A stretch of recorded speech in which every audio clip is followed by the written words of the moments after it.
D'abord, merci d'être présent à cette réunion publique d'un genre nouveau. On vous voit, moi je vous vois en mosaïque, c'est assez particulier. Bonjour. C'est assez particulier comme forme de réunion publique, mais on s'habitue à tout. Le sujet d'aujourd'hui, c'est évidemment de parler de ce sujet sur lequel nous avons déjà beaucoup communiqué dans la Gazette de Bougival. Vous avez reçu la documentation dans vos boîtes à lettres et c'est la mise en place de la tarification éco-responsable, mise en place qui sera effective en 2022, mais dont il faut évidemment commencer à parler maintenant parce que les actions de mise en place vont démarrer assez rapidement. Alors, avant de développer un peu sur ce sujet, quelques règles pour que cette réunion publique en visio puisse bien fonctionner. Donc, nous allons vous couper vos micros. Les caméras également, je pense qu'elles ne sont pas nécessaires à ce stade, sinon il y aurait une mosaïque de petits timbres, de rien du tout. Et la réunion va être enregistrée pour donc diffusion sur le site de la ville pour que tous ceux qui n'ont pas pu assister à cette réunion puissent la visionner et s'imprégner de tout ce qui aura été dit, évoqué, expliqué ou clarifié. Le mode de communication est celui de ce qu'on appelle le chat. Donc, vous l'avez quand vous regardez sur votre bandeau noir, vous avez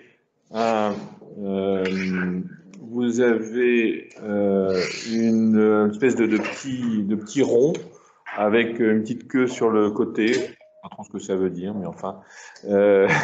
Donc vous cliquez dessus, voilà, et vous avez la possibilité de communiquer.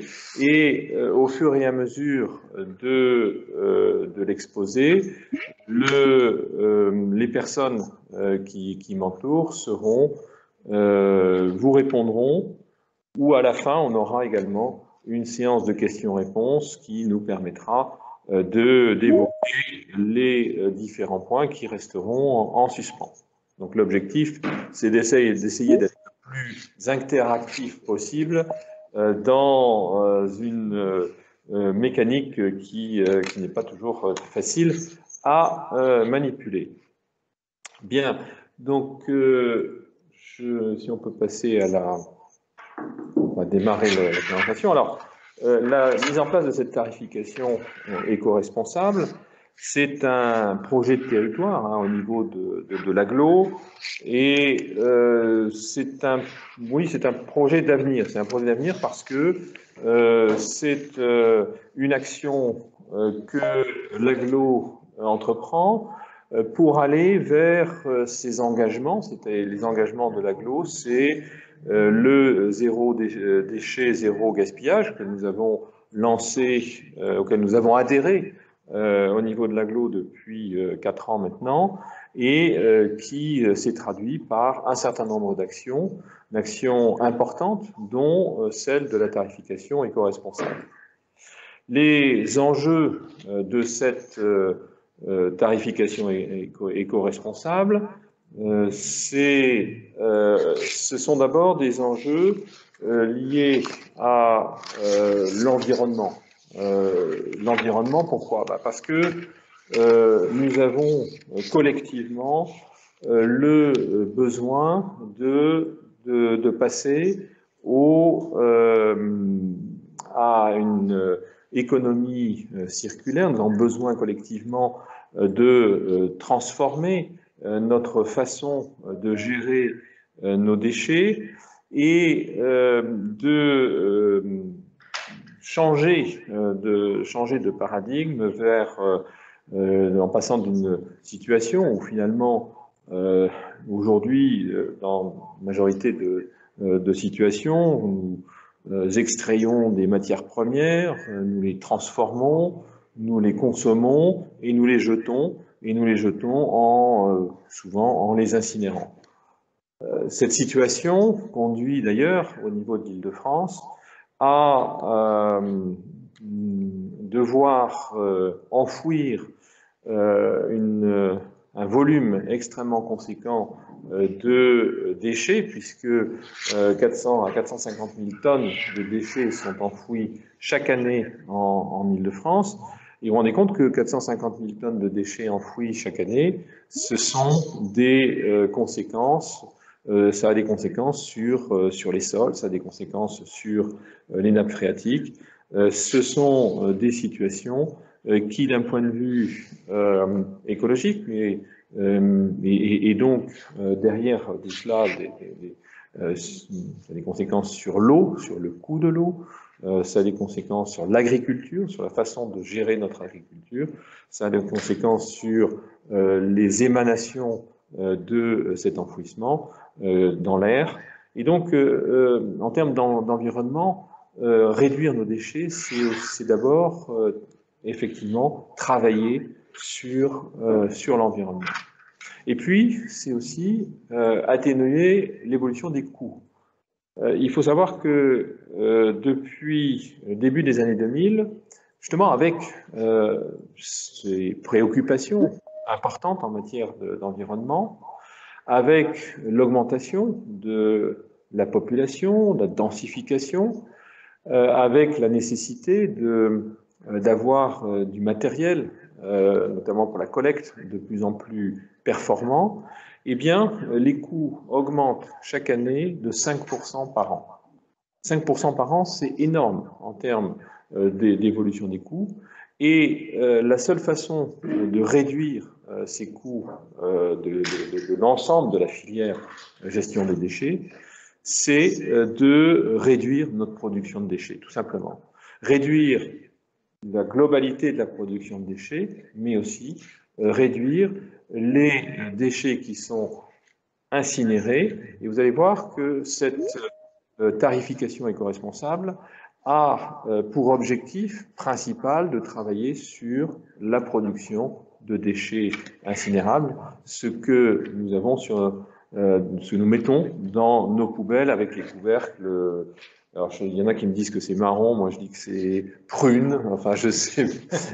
Bon, j'ai pas une très bonne vision des couleurs, donc je ne polémiquerai pas là-dessus.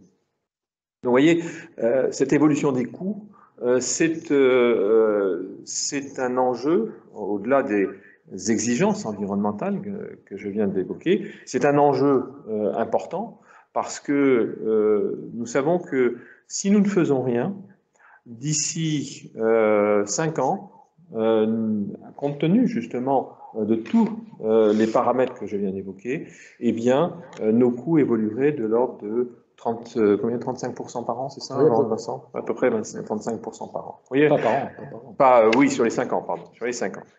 Donc, vous voyez, c'est un enjeu qui est quand même majeur pour la collectivité et, bien sûr, pour chacun d'entre nous, puisque, au bout du compte, la collectivité, c'est nous, et c'est nous qui payons pour ces déchets. S'intéresser à cette question des déchets, c'est aussi s'intéresser à ce qu'on appelle l'économie circulaire. L'économie circulaire, c'est quoi? C'est travailler sur la réutilisation, le réemploi, la réhabilitation des objets. C'est retrouver finalement ce que beaucoup d'entre nous, certains d'entre nous ont connu avant le développement de cette économie de consommation et de déchets que nous connaissons aujourd'hui. Et bien sûr, c'est créer des emplois, c'est créer de la valeur ajoutée, c'est sortir d'une dépendance dans laquelle nous jetons, et là c'est un peu de la géopolitique, hein, mais c'est sortir d'une dépendance dans laquelle nous nous jetons aujourd'hui avec un système de productif qui se situe à l'autre bout de la planète et qui induit sur notre territoire des pertes importantes, des pertes industrielles importantes, ce qu'il faut, me semble-t-il, absolument retrouver, ou en tout cas le faire dans une logique et dans une cohérence qui permettrait à notre pays, puis à l'ensemble de l'Europe, d'être moins dépendant sur le plan productif, sur le plan énergétique. Ce sont tous ces enjeux que nous adressons en parlant de tarification éco-responsable. Alors, je vous propose de suivre un petit film très très court sur le sujet. La tarification éco-responsable, pourquoi faire? Bouteilles plastiques, emballages, déchets en tout genre, nos poubelles débordent, vous ne trouvez pas? Chacun de nous à Versailles Grand Parc jette en moyenne 425 kg de déchets par an. Une bonne partie finit dans les ordures ménagères, alors que 3/4 de ces déchets pourraient être recyclés ou tout simplement évités. Ça ne peut pas continuer comme ça, n'est-ce pas? Versailles Grand Parc a décidé de prendre le déchet par les cornes et de mettre en œuvre la tarification éco-responsable. Notre but? Réduire individuellement et collectivement notre production de déchets en faisant évoluer les modes de consommation et en adoptant les bons réflexes. Lancement dans les communes pilotes 2021. La tarification éco-responsable, je jette moins, je pense à demain. Les messages sont très clairs, je jette moins, je pense à demain, et le film donne un chiffre qui est quand même assez parlant, 425 kilos de déchets produits en Île-de-France, au niveau de Versailles Grand Parc, puisque là on est au niveau de Versailles Grand Parc, en Île-de-France c'est plutôt 450, donc 425 kilos de déchets par an et par habitant, c'est colossal, presque une demi-tonne, dont 223 kilos d'ordures ménagères résiduelles, celles dont je vous parlais, qui sont incinérées, et heureusement chez nous, elles ne sont pas enfouies, mais elles sont quand même incinérées, c'est-à-dire brûlées. Et bien évidemment, ce sont des volumes qui sont énormes au regard de ce que derrière nous pouvons faire en matière de réduction de ces ordures ménagères résiduelles. C'est un défi, bien sûr, de réduire cette part de déchets incinérés, mais c'est tout à fait possible. Nous avons fait des études de qualification un peu de ce qu'il y a dans nos poubelles d'ordures ménagères résiduelles. Et on s'est aperçu que, de façon assez constante, il y a à peu près 30% de biodéchets, donc des déchets qui peuvent être compostés, qui peuvent être réutilisés à d'autres fins, d'autres utilisations, et 35% de déchets qui sont recyclables. Les déchets recyclables, vous savez, nous sommes passés en extension des consignes de tri en début d'année, et nous avons aujourd'hui la capacité de recycler pratiquement tous les plastiques. Vincent Mesure, qui est adjoint en charge de l'environnement, de la gestion des déchets et du développement durable, en parlera après. Mais nous avons aujourd'hui la possibilité de recycler pratiquement tout. Les verres, tous les verres sont recyclables. Et derrière, des petits objets, etc., peuvent être déposés en déchetterie. Nous avons une déchetterie à 15 minutes de Bougival, à Carrières-sur-Seine. Donc, vous voyez, réduire cette part incinérée, c'est tout à fait possible et va dans le sens de cette préservation de l'environnement. Ça prépare l'avenir parce que ça aide à travailler sur cette transition écologique dont on parle tous, mais qui, sur le plan concret, finalement, a parfois du mal à se matérialiser. Et c'est aussi contribuer directement à l'amélioration de notre cadre de vie. C'est limiter, on l'a dit, l'augmentation du coût des déchets et de gestion des déchets. La tarification éco-responsable. Qui est concerné?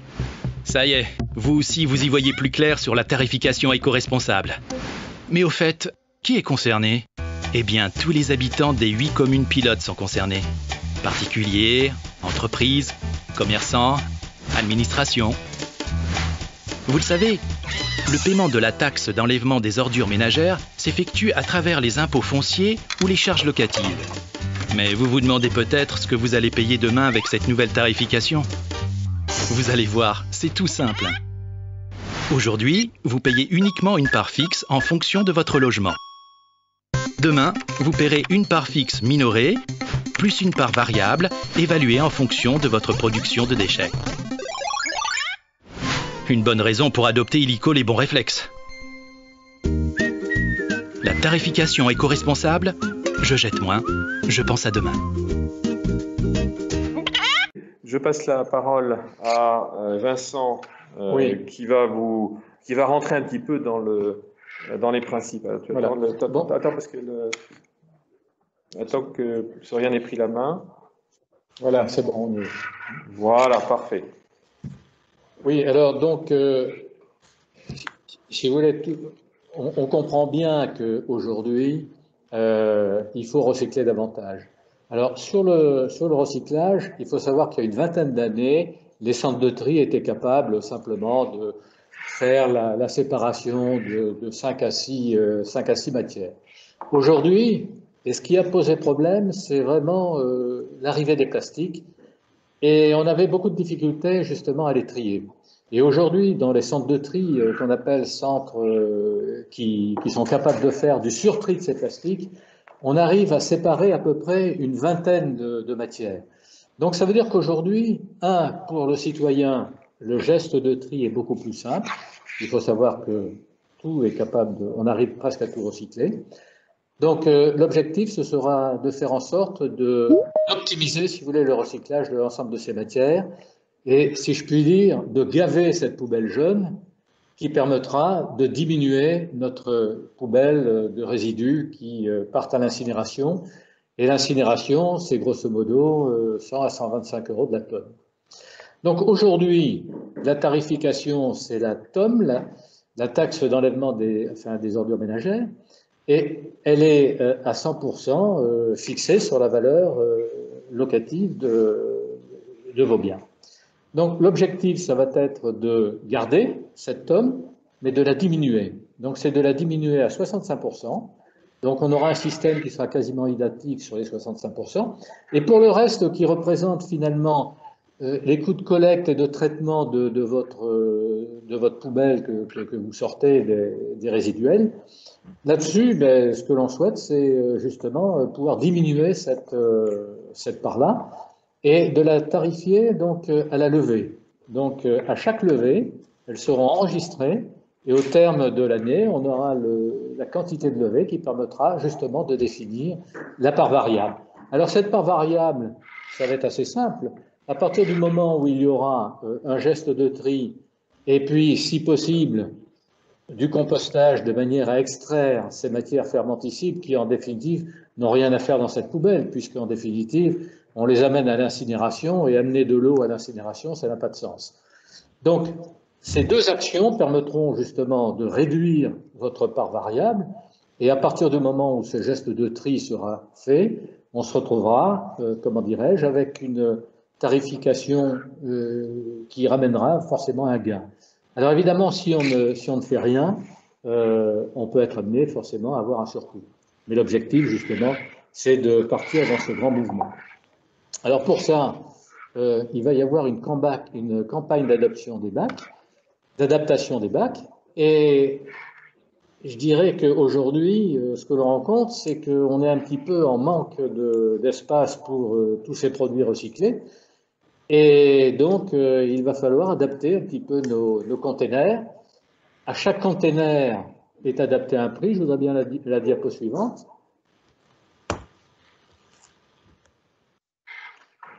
Donc vous avez différents containers, hein. Bien souvent au niveau des pavillons, c'est des containers de 120 litres. Donc chaque levée sera facturée à 2,80. Dans des copropriétés, la plupart du temps, on a des bacs de 660 litres qui seront facturés à 10,60 la levée. Et ainsi, avec cette grille tarifaire qui pour l'instant est à l'étude et nous permet quand même, je dirais en tout cas, de mener la campagne de 2022 qui permettra de facturer en 2020, enfin qui sera la facture de 2023, de pouvoir, comment dirais-je, au travers du site internet de VGP, de pouvoir vous tenir informé des levées qui seront faites pour chaque comment dirais-je, chaque citoyen. Les bacs, évidemment, seront badgés, et donc on saura précisément ce qui concerne chaque citoyen. Je pense que je vais te passer la parole. Oui, mais bon. Alors, nous avons fait un avis d'imposition, et je laisse à Luc le soin de vous présenter des exemples concrets. Oui, tout à fait. Alors, pour qu'on comprenne un peu mieux comment ça fonctionne, prenons un avis d'imposition actuel. Dans cet avis d'imposition actuel, on parle de la taxe foncière, hein, sur votre avis de taxe foncière. Vous avez dans cet exemple, un taux de 5,39%. 5,39%, c'est le taux qui s'applique sur l'ensemble de Versailles Grand Parc. Et ce taux s'applique à une valeur locative, celle qui est calculée pour l'ensemble des taxes, taxes d'habitation, taxes foncières. Le résultat, c'est toujours un pourcentage multiplié par une valeur locative. Et donc, dans cet exemple-là, ça donne une cotisation de 243 €. Alors, prenons un exemple d'avis d'imposition de demain. Soriane, oui, merci. Donc, l'hypothèse, c'est une famille de 4 personnes en pavillon, équipée d'un bac de 120 litres, qui paye donc aujourd'hui 243 € de TOM. Et cette famille présente le bac 27 fois dans l'année. Alors, quand je dis présente le bac, j'insiste encore une fois, il s'agit uniquement du bac d'ordures ménagères résiduelles, donc celui avec le couvercle prune marron. Prune marron, voilà. Le calcul de ce qui va nous être facturé est très simple. D'une part, on garde cette partie de TEOM, de taxe d'enlèvement des ordures ménagères, mais non plus au taux de 5,39%, mais au taux de 3,5%. Donc on a bien cette réduction de 35% dont on a parlé. Et on va rajouter une part variable qui est constituée donc de 27 levées multipliées par 2,80, voilà, c'est ça, 27 levées multipliées par 280, ce qui nous amène à 233,80 €. Donc la part variable dans cet exemple, hein, c'est un exemple qui doit être assez standard, est de 75,60 €, ce qui permet donc d'avoir une idée de ce que représente le point de bascule qui serait à 31 levées par an. Ce qui, aujourd'hui, pour une famille de 4 personnes avec un bac de 120 litres, est plus que raisonnable, puisque ça, quand on fait le calcul, on dépasse très très largement la production moyenne actuelle de 223 kg par an et par habitant dont on parlait. Donc, vous voyez, cet exemple chiffré permet de bien évaluer finalement comment fonctionne ce mécanisme et comment on va être facturé à partir de 2023, puisque le résultat de la première année de mise en œuvre de cette tarification sera visible en 2023. Soriane ? La tarification éco-responsable, c'est quoi au juste? Vous le savez, Versailles Grand Parc va mettre en œuvre la tarification éco-responsable sur son territoire dès 2021. Objectif numéro 1, réduire individuellement et collectivement notre production de déchets. Avec la tarification éco-responsable, on prend en compte le volume de vos ordures ménagères et le nombre de fois où elles sont collectées. Alors vous vous demandez peut-être comment ça peut bien fonctionner. Eh bien, c'est d'abord une histoire de puces. Pour commencer, la communauté d'agglomération équipe tous les bacs et bornes de collecte déchets d'une puce électronique afin de facilement identifier les utilisateurs. Les données sont enregistrées lors du ramassage. Elles permettent ainsi de calculer la tarification éco-responsable simplement en fonction de l'utilisation réelle du service. Génial, non? La tarification éco-responsable, je jette moins, je pense à demain. Donc Soriane, peut-être qu'on va repasser, on va continuer. Voilà. Oui, alors dans le cas où je jette mes déchets dans un bac individuel, ma facture, vous avez compris, va dépendre de cette partie fixe et puis également du nombre de levées de vos poubelles. Donc ces poubelles vont être pucées et les bacs vont être adaptés. Alors ce qui va se passer, c'est que dans cette campagne, vous aurez des gens de VGP qui vont venir vous voir, examiner avec vous, au fond, vos besoins. Est-ce que le bac actuel de vos déchets convient? Et à ce moment-là, il sera maintenu et il sera pucé. Est-ce que vous avez besoin d'un bac supplémentaire ou d'un bac plus important pour ce qui sera recyclé, en sachant que le recyclage ne fait pas du tout partie de cette facturation? Donc, il y a tout intérêt, 1, à recycler au maximum, et 2, à sortir votre bac quand il est plein, puisque c'est à la levée et ce n'est pas au poids. Donc, ces visites vont démarrer à partir du 22 avril 2021, et je pense sur une période qui est peut-être d'un mois et qui pourra être précisée par VGP. Et puis, donc, sur toute l'année 2022, vous aurez une comptabilisation de ces levées. Vous aurez la possibilité d'accéder avec vos identifiants sur le site de VGP pour savoir peut-être, par exemple, qu'en octobre, eh bien, vous êtes à temps de levée, de manière à ce que vous en soyez informés. Donc, les règles d'or, c'est je sors mon bac d'ordures ménagères lorsqu'il est plein et je réduis mes ordures ménagères autant que possible. Donc, en développant le tri, et notamment lorsque vous êtes en habitat individuel, c'est assez facile de composter. On peut vous mettre à disposition des composteurs qui vous permettront de régler votre problématique de biodéchets. Slide suivante. Lorsque vous êtes, je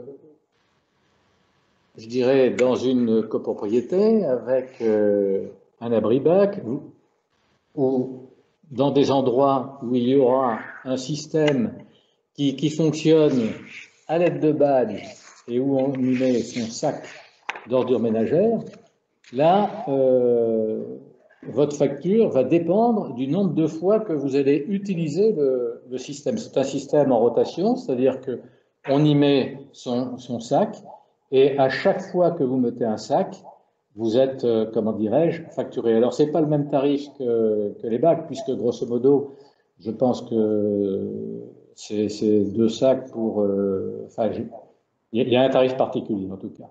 Donc, ces badges, je pense que c'est 2 badges qui seront distribués par les agents qui seront mandatés, ou le représentant de votre résidence. Et là aussi, vous aurez l'accès donc à l'ensemble du nombre alors c'est pas des levées, mais le nombre de fois que vous aurez utilisé ce bac.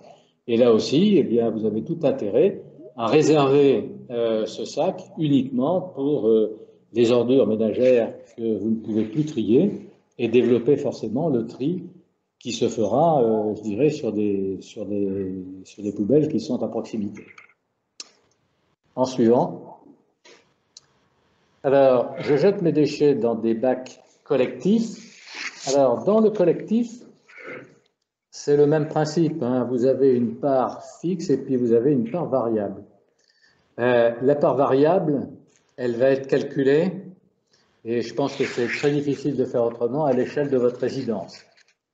Donc là, au passage, il y aura un audit de votre local poubelle, et on s'aperçoit vite que dans la plupart des copropriétés, on est un petit peu en manque de bacs pour le recyclage, et on se retrouve bien souvent avec le même nombre de bacs. Donc il y a un élément qui est à prendre en compte, c'est de voir si le bac est adapté et si le volume de ce bac peut être réduit. Évidemment, ces bacs seront pucés de manière à essayer de gagner sur le coût de levée de ce bac. Il y a forcément un inconvénient. Dans des copropriétés, vous avez des gens qui sont très actifs sur le tri, voire même le compostage quand on peut le développer. Et vous avez des gens qui sont un petit peu moins regardants. Donc, il faut peut-être les motiver, hein. Mais ce n'est pas toujours facile. Mais au final, c'est vrai que cette part variable, elle sera un petit peu calculée, comme dans la plupart des copropriétés, sur la base des tantièmes. Là aussi, en copropriété, et je le constate déjà sur la mienne, c'est vrai qu'il y a un développement du recyclage, parce que le geste est beaucoup plus facile. Et on est, vous le constaterez, envahi par les cartons, et bon, tout ça, ça part forcément en recyclage. Voilà. Slide suivant. Alors, slide suivante, bah, finalement, c'est bien de mettre en place ce type de mécanisme, mais encore faut-il pouvoir être en mesure de réduire ces déchets. Alors, il y a plein de solutions, hein. Sur le site de VGP, vous trouverez une cinquantaine de solutions, d'aides, de pratiques, hein. Finalement, c'est souvent du bon sens, en route vers le zéro déchet, qui fait donc référence aux engagements que nous avons pris au niveau de Versailles Grand Parc. Mais les trucs les plus simples, finalement, c'est déjà de commencer par tout ce qui est emballage et papier. Ça va directement dans la poubelle jaune. Les restes alimentaires, je parlais du compostage, on a beaucoup de solutions, hein, qui permettent de composter nos biodéchets, que ce soit dans les pavillons, que ce soit en copropriété, puisqu'il y a des composteurs de copropriété qui sont disponibles, qui sont distribués d'ailleurs par Versailles Grand Parc, et ça fonctionne très bien, oui, Vincent précise que ça fonctionne parce qu'il l'a mis en place dans sa copropriété, et Versailles Grand Parc assure tout un suivi de ces mécanismes de compostage. On peut composter même sur son balcon avec un lombricompost que l'on distribue et que l'on va pouvoir finalement réutiliser, hein, pour ces petites plantes de balcon. On a même installé dans le parc Vieljeu un keyhole garden, qui est un jardin productif, hein, pour que ce jardin productif fonctionne, eh bien, vous pouvez apporter vos biodéchets. Donc, vous voyez, plein de solutions. Ça, ce sont les solutions déjà les plus simples. Les vêtements peuvent être donnés ou apportés dans les bornes du relais. Les objets, c'est ce dont je parlais tout à l'heure sur l'économie circulaire. Les objets peuvent être réutilisés, réadaptés. Quand on l'a tous fait, hein, je pense qu'on n'a pas attendu la tarification incitative pour le faire, d'aller déposer nos objets chez Emmaüs. Eh bien, c'est exactement le même principe, hein. C'est d'avoir le réflexe finalement de se dire n'importe quel objet peut être réutilisé d'une façon ou d'une autre, soit il peut être réparé, il peut être, les matières premières peuvent être récupérées. Donc, vous voyez, tout cela nous permet de réduire très facilement les déchets. Pour ceux qui ont un jardin et qui aiment ça, on peut même adopter une poule, puisque Versailles Grand Parc distribue les poules qui sont des très très très gros mangeurs de biodéchets, 150 kilos chaque poule par an. Et en plus, si on a de la chance, on a les œufs frais avec. Voilà, donc plein de solutions pour être gagnant, pour que la collectivité soit gagnante, pour que on puisse participer à cette action sur l'environnement.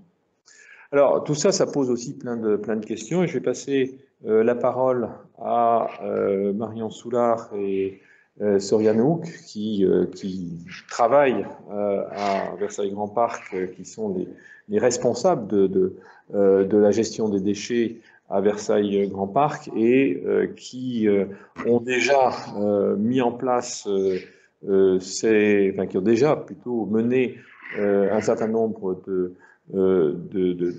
réunions publiques avec les villes participantes de Versailles Grand Parc à cette formidable action de la tarification éco-responsable, et donc qui vont commenter déjà les questions les plus fréquentes.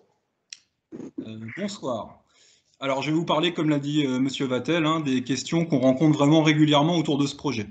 Donc la première, évidemment, la plus fréquente, c'est clairement, est-ce que ma facture va augmenter? Donc avant de répondre à cette question, et comme ça a été précisé un petit peu plus tôt, il ne s'agit pas d'un nouvel impôt, mais bien de la refonte d'un impôt existant, donc la taxe d'enlèvement des ordures ménagères.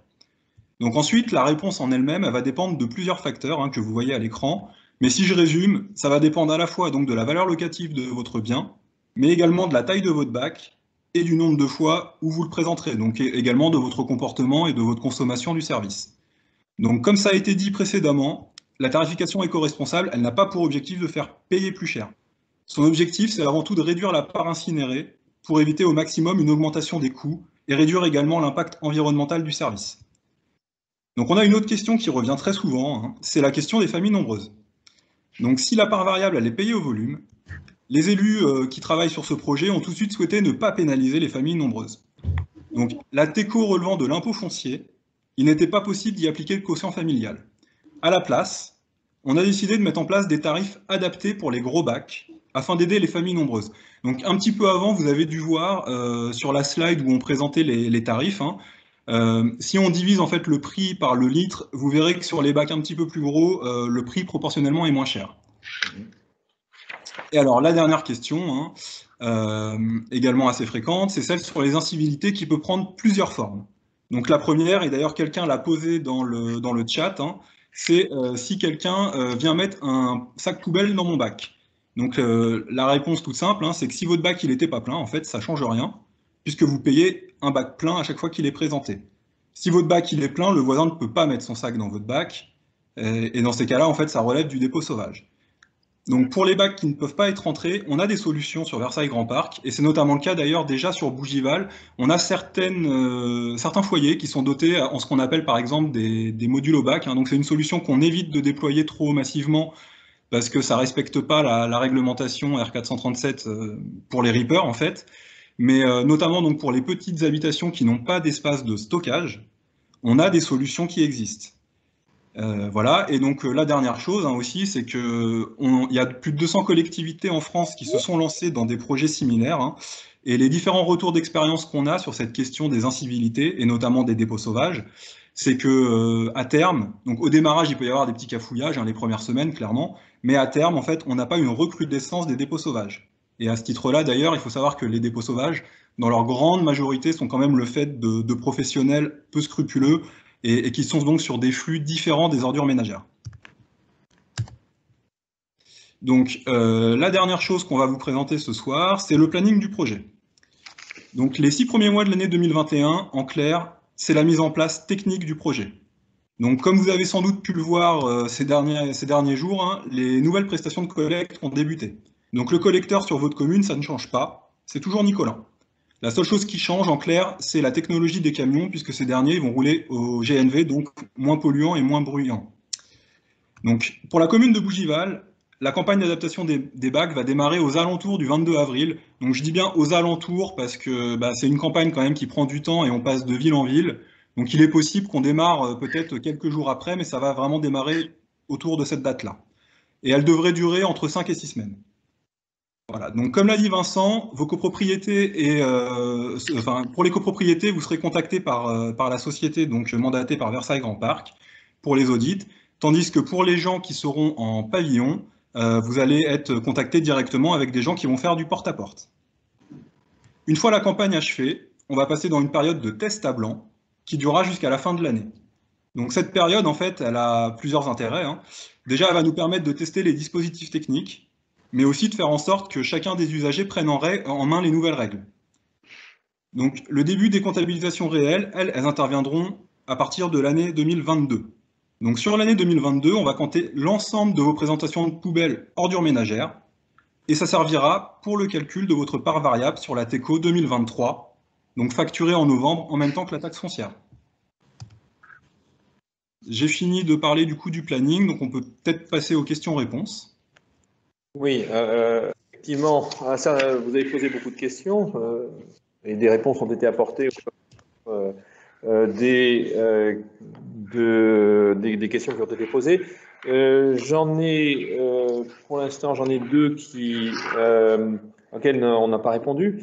La première, c'est pensez-vous qu'il soit réaliste de présenter les bacs une fois tous les 15 jours? Alors, réaliste, ça veut dire quoi? Je vais vous donner l'exemple de la communauté d'agglomération du Grand Besançon. Le Grand Besançon, c'est que Versailles Grand Parc, mais c'est à peu près la même typologie d'habitat. Et dans le Grand Besançon, ils ont mis en place ce mécanisme déjà depuis fort longtemps, depuis début des années 2000. Vous voyez, ils ont une belle expérience. Et dans le Grand Besançon, ils sont passés en termes de production, de dépôt d'ordures ménagères résiduelles par habitant, ils sont passés de 230 kg par habitant à 154 kg par habitant en moyenne. Dans les pavillons, alors ils ont fait une étude par nature d'habitat, et dans les pavillons, ils sont descendus à 80. 80 kg par an et par habitat, par an et par habitant, excusez-moi, ça représente entre 10 et 12 levées par an. 10 et 12 levées par an. Alors bien sûr, on est sur du pavillon. Alors comment arrive-t-il à cela? Comment arrive-t-il à ce résultat? Alors, juste pour terminer sur cette analyse par habitat, le centre-ville de Besançon est à 150 kg par an et par habitant, et les collectifs sont à 190 kg par an et par habitant. Donc, vous voyez, dans tous les cas, par rapport à nos 223 kg par an et par habitant, qui est la moyenne de Versailles Grand Parc, les mécanismes mis en place ont permis finalement à la fois de prendre conscience de cette problématique des déchets et de progressivement, quand je dis progressivement, les résultats sont arrivés très vite, progressivement d'arriver à ces résultats. Alors comment ont-ils fait? C'est relativement simple. Ils ont suivi un peu les conseils que je vous ai listés tout à l'heure. N'oublions pas que nous sommes maintenant en exercice de tri, à savoir que tous les plastiques, tous les polyestyrènes, tous les cartons, usagés ou pas, vous vous souvenez, il y a eu un temps où, par exemple, les pots de yaourt, on ne pouvait pas les mettre parce qu'ils étaient souillés, etc. Maintenant, on peut. Donc, déjà, vous avez ces volumes extrêmement importants de déchets recyclés qu'il faut transférer des poubelles de la partie donc résiduelle à la partie recyclable. Donc ça c'est déjà important de bien comprendre ça, que finalement, une fois que vous avez traité vos déchets, vos biodéchets, une fois que vous avez mais avec un geste tout simple finalement, de transférer de la poubelle résiduelle à la poubelle jaune, bah, vous verrez qu'il ne reste pas grand-chose. Moi personnellement, mais on me dit toujours que je suis un cas, je présente ma poubelle tous les 6 à 7 semaines. Non, mais bah si, oui. Mais parce que finalement, bah, bon, c'est vrai que je fais pas, il n'y a pas beaucoup de plats cuisinés chez nous. On cuisine nous-mêmes. On essaye, on est peut-être un peu plus en avance, je dirais, par rapport et peut-être un peu plus sensibilisé, mais sans faire d'efforts particuliers. Simplement en essayant de retrouver une certaine qualité de vie, c'est tout. Donc oui, je pense que c'est réaliste. Je pense que c'est tout à fait réaliste. Et même avec une famille de 4 ou 5 enfants, encore une fois, c'est une question de transfert, vers les bonnes poubelles et de s'inquiéter un peu de savoir comment gérer cela. Alors, j'avais une autre question qui est, j'habite une résidence, j'ai déjà réduit tous mes déchets et quand je jetterai mon petit sac de 5 litres, je paierai autant que mes voisins.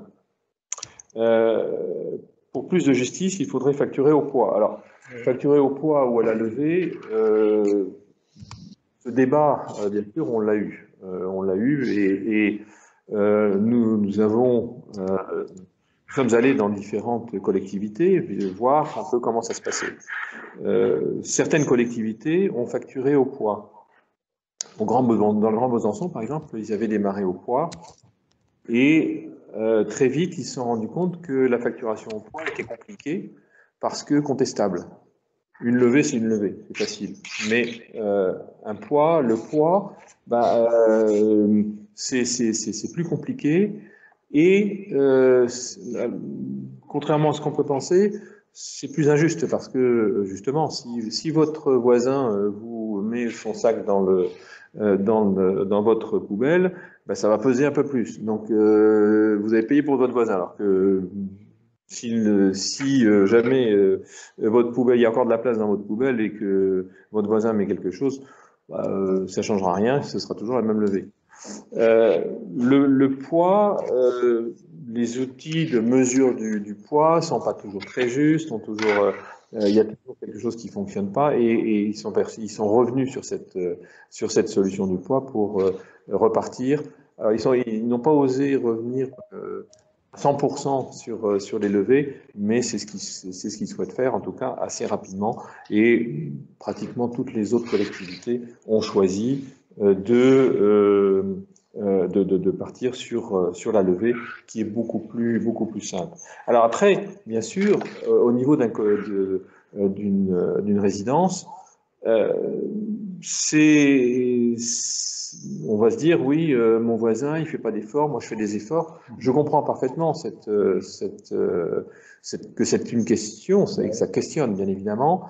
On a cherché, on a souhaité mettre en place un système qui permettrait d'individualiser au maximum dans les copropriétés. Mais c'est beaucoup trop compliqué, beaucoup trop complexe et beaucoup trop coûteux pour tout le monde, et on a malheureusement vite abandonné. Alors maintenant, ce qui se passe, c'est que, par exemple, dans les copropriétés dans lesquelles le compostage a été mis en place, ça fonctionne très bien. Et ça a créé du lien social, ça a créé une dynamique un peu, je ne vais pas dire festive, mais au moins d'attache à cette question des déchets. Et c'est ça qu'il faut arriver à créer pour justement développer une dynamique collective ensemble. Après, on sait très bien que ce ne sera jamais ce sera jamais parfait, mais c'est le cas aujourd'hui. Hein. Aujourd'hui, moi j'essaye de montrer l'exemple. C'est un peu ma fonction, donc c'est un peu comme ça qu'il faut quand même que je me comporte. Mais je paye pour tout le monde. Hein. Malheureusement, c'est comme ça. Mais donc vous voyez, il faut qu'on arrive à créer cette dynamique. Et Vincent, peut-être toi qui a mis en place dans ta copropriété, tu as. Ouais. Déjà au niveau des odeurs, à partir du moment où on arrive à, comment dirais-je, enlever le biodéchet, on se retrouve après avec une poubelle sèche, donc qui règle un petit peu ce problème d'odeur. Alors maintenant, effectivement, sur les questions qui sont soulevées, moi je pense qu'il faut manger du poisson parce que c'est bon le poisson. Mais à ce moment-là, on peut avoir la solution de bien mettre ça dans un sac plastique qui permettra d'éviter, je dirais, d'engendrer ces odeurs. Mais c'est vrai que je vous conseille d'en manger un peu plus qu'une fois tous les 15 jours. Bon, mais alors j'ai une autre question qui est est-ce réaliste l'été? Alors évidemment, je pense que c'est lié à la question des odeurs, mais là aussi, normalement dans sa poubelle, on n'est pas censé. Ça, c'est dans le règlement de voirie, enfin dans le règlement de collecte. Je cherchais, on n'est pas censé mettre directement ces déchets dans le bac. 30 litres ou de 50 litres qui bloquent totalement les odeurs. Moi, je n'ai aucune odeur chez moi. Il reste 6, 7, 8 semaines, pas de problème. Alors, autre question. Oui, donc, encore une fois, hein, pour ceux qui lèvent la main, merci de poser vos questions dans la bulle, de façon à ce qu'on puisse avancer, parce que c'est trop compliqué de vous laisser la parole. Après, ça devient très vite difficile à suivre. Y aura-t-il des points d'apport volontaires d'ordures ménagères? Exemple pour les fruits de mer qui ne pourront pas attendre 15 jours l'été. C'est vrai que les fruits de mer, ça sent très très vite, je vous le confirme, je suis grand amateur de fruits de mer. Donc je laisse la parole à Soriane qui va savoir sûrement répondre à cette question. Alors, sur le sujet des déchets, alors plus généralement au-delà des fruits de mer, hein, sur les productions de déchets dites exceptionnelles, on est en train de travailler justement sur la mise en place de possibilités pour les habitants justement de présenter à la collecte des déchets spécifiques et supplémentaires sur des formats spécifiques. En clair, pour le dire de manière un peu plus simple, on est en train de travailler sur la mise en place de sacs prépayés. Donc ce seraient des petits sacs 30 litres en gros qui sont d'une couleur très spécifique et logotés au niveau de l'agglomération, que les reapers auront le droit de collecter avec les poubelles et qui permettent d'y présenter des déchets ponctuels. Par exemple, quand vous partez en vacances, ou quand vous avez un surplus de déchets à Noël, ou en effet les fruits de mer. Et plus généralement sur la question aussi de la production de déchets, hein, je le répète aussi parce que c'est quelque chose d'important et à avoir en tête, c'est que la campagne d'adaptation des bacs va vous permettre, en lien avec la personne qui va venir vous voir, d'adapter votre taille de bac à vos habitudes aussi. Parce que là où on dit qu'il faut sortir un bac plein, si par exemple, pour des raisons d'habitude ou d'odeur ou autre, vous préférez sortir votre bac régulièrement, on peut très bien aussi vous mettre un bac plus petit, que vous sortirez à chaque fois par exemple. Et qui coûtera voilà. plus cher. Donc, toutes ces questions sont des bonnes questions, hein, parce qu'effectivement, c'est vraiment aussi avoir une approche différente de cette question des déchets et en y porte. Mais encore, enfin, franchement, en y apportant un minimum d'attention, finalement, on arrive très rapidement à pouvoir réduire sans trop de dommages à pouvoir réduire cette quantité de déchets. Alors, il y a une question là, qui effectivement est clé, c'est la question des dépôts sauvages. La question, c'est, j'ai l'exemple de plusieurs villes, et la réalité est bien une aggravation de ces dépôts.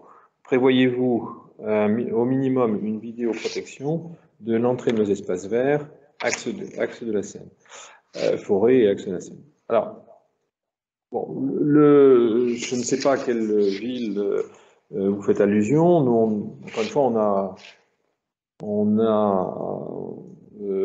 est allé voir plusieurs collectivités, 5 ou 6 collectivités, et aucune n'a constaté d'augmentation, d'aggravation des dépôts sauvages, autre que l'aggravation naturelle que l'on constate aujourd'hui, qui est un réel fléau dans toutes nos communes, soyons clairs.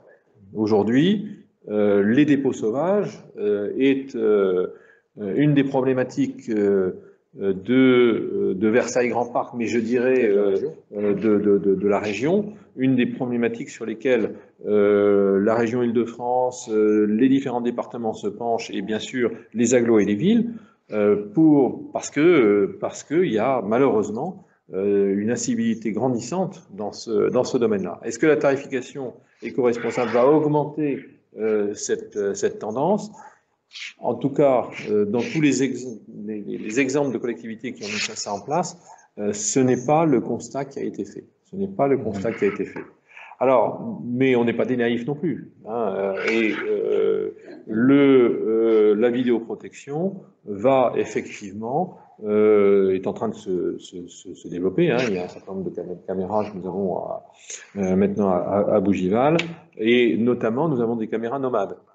Ces caméras nomades vont permettre de se positionner là où les dépôts sauvages se développeront ou se développent déjà, c'est ça l'objectif, de façon à pouvoir traquer et identifier les délinquants qui vont utiliser nos espaces verts notamment, ou la Seine comme dépôt de leurs ordures ménagères. Sachez que, en plus, nous avons mis en place, j'ai signé un arrêté qui double la facturation, qui double les conséquences d'un dépôt sauvage. Quand nous identifions un délinquant, eh bien, vous savez qu'il y a une amende de 135 € sur le dépôt sauvage, mais nous y avons également ajouté les frais d'enlèvement et de traitement de ces dépôts sauvages. Et ces frais sont de l'ordre de 150 €. Donc, si vous voulez, 135 € plus 150 €, une fois que quelqu'un se sera fait avoir, eh bien, je ne pense pas qu'il reviendra tout ça pour avoir économisé 1 ou 2 €. Vous voyez, vous avez raison, hein, bien évidemment, pardon, vous avez bien évidemment raison de soulever ce point-là, et les sanctions seront très importantes, parce qu'on ne peut pas laisser se développer ce genre d'incivilité. Mais encore une fois, c'est un type d'incivilité qui aujourd'hui est déjà présent et sur lequel nous sommes et auquel nous sommes extrêmement attentifs. Il n'y a pas d'autres questions?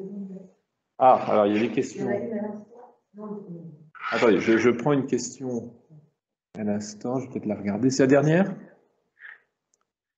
Ah oui, non, il y avait une question. Est-ce qu'on peut signaler ces dépôts sauvages via Wouter, un peu comme l'appli Dans ma rue à Paris? Alors, vous pouvez, bien sûr, quand il y a des dépôts sauvages, appeler les services techniques de la ville qui vont s'en occuper. Et les gros dépôts sauvages sont pris en charge par Versailles Grand Parc, les petits sont pris en charge par la ville. Et je pense que tout le monde se rend bien compte que c'est une lutte permanente. Hein. L'autre jour, je me promenais rue de la Croix-au-Vent, près de la Sirène, je voyais un dépôt, manifestement un déménagement, quelqu'un qui doit être du coin, je ne sais pas, j'en sais rien, et bon, il avait tout laissé sur le côté, et laissant au service de la ville de toute la responsabilité de le faire. Donc vous voyez, on est déjà sur le coup et on le fait. Il y a une question sur la poubelle jaune. Elle n'est pas gratuite, hein, elle est déjà payée dans la partie fixe. Hein. Alors bien sûr, la poubelle jaune, non, bien sûr. Vous avez compris qu'il y a une part fixe et une part variable. Dans la part fixe, on va financer, bien sûr, tout ce que peut coûter la collecte et le traitement des déchets recyclables, tout ce que vont coûter les déchetteries, tout ce que vont coûter la collecte et l'enlèvement des déchets verts. Donc, toute cette partie-là va rester dans la part fixe. Ce que on finance, ce que l'on paye dans la partie variable, c'est uniquement les déchets résiduels. D'accord ? Est-ce qu'il y a d'autres questions que je n'ai pas répondu ? Voilà. Ah voilà. Pouvons-nous accéder à des statistiques nous permettant de mesurer nos performances ? Oui, une application va être disponible. Donc, on vous a parlé d'un test à blanc. Hein. Ce test à blanc va vous permettre déjà de bien voir un peu où vous en êtes, au moins sur les 6 mois à partir du mois de juillet. Et je crois que c'est à partir du mois d'octobre, vous pourrez accéder à une application qui, en temps réel, vous donnera l'information sur votre performance. Donc, et bien sûr, tout au long de l'année 2022, et vous saurez en temps réel combien de levées vous avez. Alors, bien sûr, c'est plus compliqué pour le collectif. On parle de l'habitat individuel. Pour le collectif, Soriane, qu'est-ce qui est prévu ? C'est pareil ou ça fonctionne ? Alors sur le collectif, comme l'a dit Monsieur Vattel, hein, on est en train de travailler sur la mise en place d'un portail usager. Hein. Donc pour l'habitat individuel, on est certain d'être en capacité de proposer quelque chose très rapidement. Donc comme l'a dit Monsieur Vattel, au plus tard à la rentrée scolaire. Pour l'habitat collectif, c'est un tout petit peu plus compliqué, mais par contre Versailles Grand Parc, dans tous les cas, s'engage à fournir à tous les collectifs qui le demanderaient des statistiques sur leur présentation de poubelles. Il n'y aura peut-être pas de portail usager, pour des questions en fait aussi de droit, on va dire à l'information, parce qu'on est soumis au règlement général sur la protection des données, et donc en fait, en tant que copropriétaire, vous pouvez pas forcément savoir, parce que les données, on va dire, sont partagées. Mais par contre, nous, en tant qu'agglomération, on sera en capacité de vous fournir les nombres et les quantités et les jours des levées de votre copropriété. Il faudra juste passer par notre service. Oui. Et bien évidemment, les performances globales, hein, au niveau de Bougival, au niveau du territoire d'expérimentation, seront disponibles, seront partagées, et j'espère seront fêtées, parce que l'objectif, c'est quand même que collectivement, on arrive tous à réduire notre production de déchets à incinérer. Donc, alors sur ce sujet, je me permets aussi d'intervenir, parce que donc on a parlé rapidement du changement de marché de collecte. Il faut savoir aussi que dans le nouveau marché de collecte, on a demandé des nouveautés, on va dire, hein, techniques aux collecteurs. Et donc désormais, on a une pesée embarquée également dans les camions. Donc on sera en capacité d'avoir des statistiques précises pour la commune de Bougival, chose qui n'existait pas auparavant puisqu'il y avait des collectes mutualisées, notamment avec la Selle Saint-Cloud. Donc ça veut dire qu'on pourra aussi suivre la performance globale au niveau de la ville tout au long de l'année. D'accord. Ouais, que ce soit en levée ou en tonnage. D'accord. Est-ce qu'il y a d'autres... Oui, il y a une autre question qui m'arrive. C'est un système un peu... à l'ancienne. À l'ancienne. Est-ce qu'il n'y a pas de risque que les poubelles jaunes servent à mettre des ordures résiduelles ? Alors, soyons citoyens. Oui, bien sûr, vous avez raison. Il y a un risque. On peut pas le nier. Il y a un risque, il y a un risque évident. Et ce risque, alors encore une fois, dans toutes les expérimentations, pas expérimentations, mais partout, ça s'est mis en place. Il y a eu quelques cas où effectivement au démarrage où des ordures résiduelles ont été mises dans les poubelles jaunes, mais c'est très vite identifié et identifiable. Donc finalement, ça se corrige très vite. Ça se corrige très très vite. Est-ce qu'il y a d'autres, Madame Briand? Est-ce qu'il n'y a pas risque que les poubelles... Ah bah c'est celle-là, oui. Les papiers pour les... Voilà, ça bouge trop vite là, pour moi. Les papiers pour les questions. Oui. Pour les questions sont à mettre dans la poubelle jaune? Oui, tout à fait, oui, bien sûr. Tout à fait. Connaissez-vous la répartition du coût de traitement des différents déchets au niveau de VGP? Oui, on connaît, on a une analyse fine de ces coûts de traitement. Il faut savoir que nous avons aujourd'hui on a 3 syndicats, mais on va revenir à 2 syndicats de traitement. L'un c'est le Citru, et je pense que vous avez tous reçu les informations, récemment les informations du Citru, et pour une autre partie de VGP, c'est le Sidombe qui est à Plaisir-Tiberval. Chacun donne pour chaque ville toutes les informations concernant le coût brut et le coût net. Qu'appelle-t-on le coût net? Quand on a des déchets recyclables, ces déchets sont valorisés. Et il y a donc un retour financier de cette valorisation. Alors, cette valorisation est assez variable parce qu'elle va dépendre des niveaux de matières premières, des coûts des matières premières sur les marchés internationaux. Récemment, on a eu, avec la Covid, la baisse d'activité, on a eu une baisse des coûts des matières premières internationaux, mais ça remonte, et cette valorisation fait partie justement des objectifs que l'on a de réduction des coûts globaux, puisque quand je vous donnais une augmentation de 5% par an des coûts, j'aurais dû le dire, je parlais de coûts net de la valorisation des déchets recyclés et recyclables.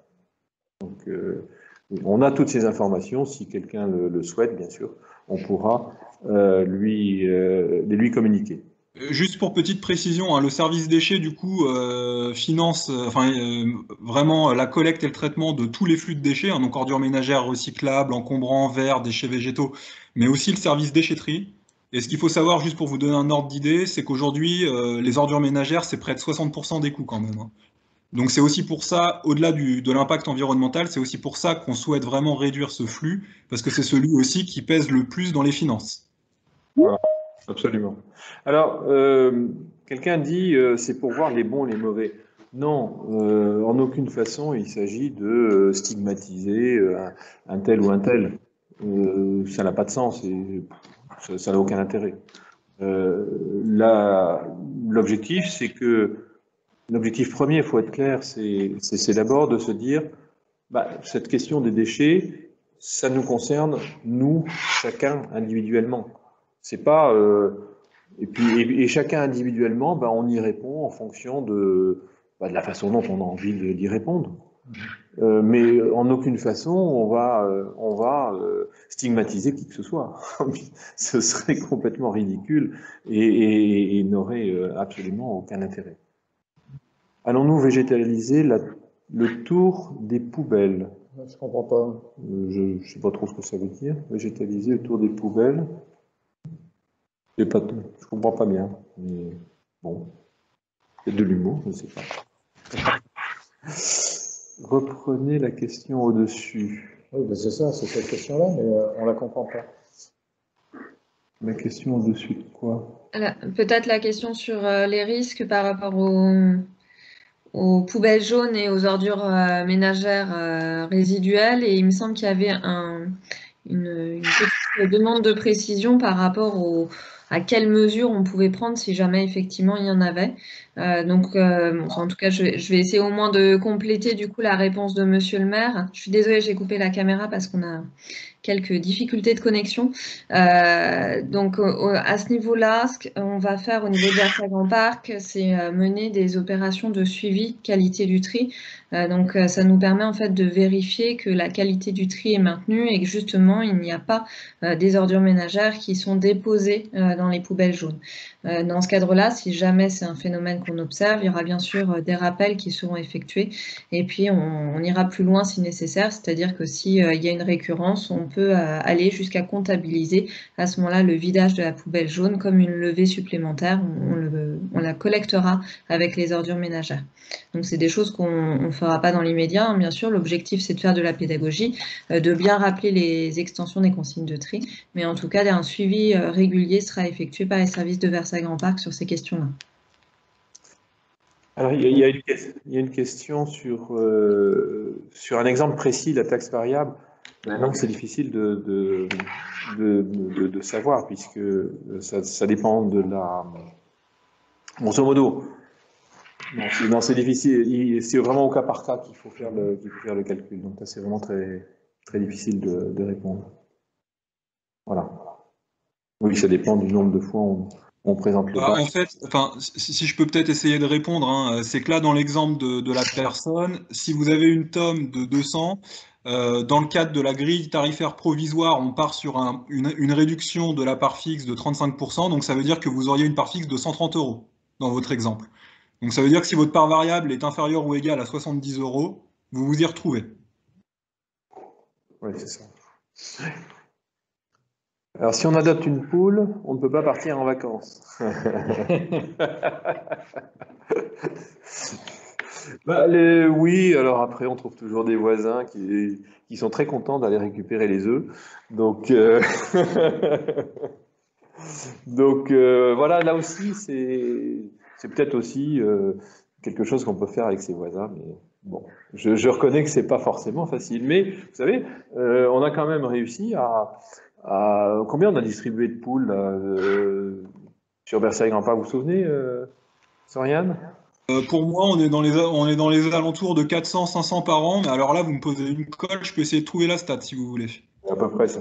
Mais on est sur du 400 poules par an à peu près. 1400, oui, on est sur en tout, on a distribué 1400 poules. Donc vous voyez, il y a quand même des gens qui partent en vacances et qui ont adopté des poules. Donc, normalement, il y a une charte qui est demandée. Oui, effectivement, on ne fait pas de la poule au pot, hein, donc, avec les poules distribuées par Versailles Grand Parc. Voilà, donc je ne sais pas s'il y a d'autres questions, je n'en vois pas d'autres. Eh bien, écoutez, je vous remercie pour votre participation